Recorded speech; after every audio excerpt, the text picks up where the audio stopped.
В одном из деловых районов Лиссабона, в стеклянном зале современного офиса, собрались юристы и партнеры крупной корпорации. Воздух был натянут, как струна. За главным столом сидел Артур Мендес, опытный предприниматель, готовящийся подписать самый прибыльный контракт в своей карьере. Перед ним лежала толстая папка с документами. Рядом его жена Елена, элегантная и уверенная, слегка касалась его локтя и тихо говорила: «Дорогой, все уже проверено. Просто подпиши, и дело будет закрыто». Юристы одобрительно кивали, создавая видимость полной прозрачности. Артур взял ручку, но в последний момент дверь вдруг распахнулась. В зал вошла уборщица, женщина средних лет в сером халате. На лице тревога, в руках скомканные бумаги. «Простите, но вы не можете подписывать этот договор», — громко сказала она. Все замерли. Один из юристов вскочил, требуя вывести нарушительницу, но женщина подошла ближе и выложила на стол несколько листов. «Я случайно нашла эти страницы в вашем кабинете. Они не совпадают с тем, что лежит в папке. Здесь поделаны пункты, господин Мендес. После вашей подписи вся собственность перейдет вашей супруге и ее партнеру». В зале воцарилась мертвая тишина. Артур медленно опустил ручку.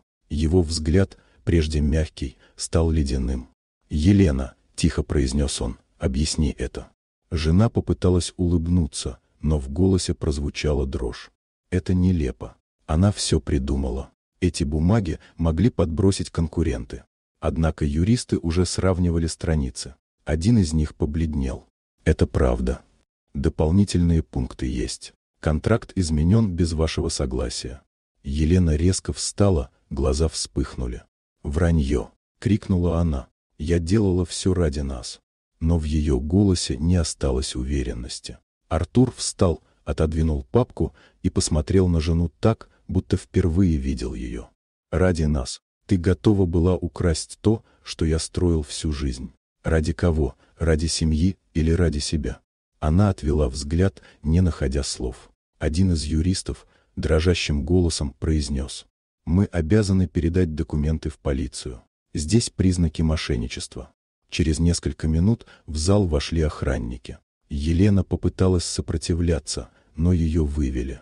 «Артур, ты еще пожалеешь!» — крикнула она на прощание. Когда тишина вернулась, Артур подошел к уборщице, которая стояла у стены, опустив глаза. Он сказал спокойно: «Вы спасли не только мой бизнес, но и мою честь. Спасибо». Он сделал паузу и добавил: «С этого дня вы работаете в моем офисе не как уборщица, а как ассистент. Честность стоит дороже дипломов».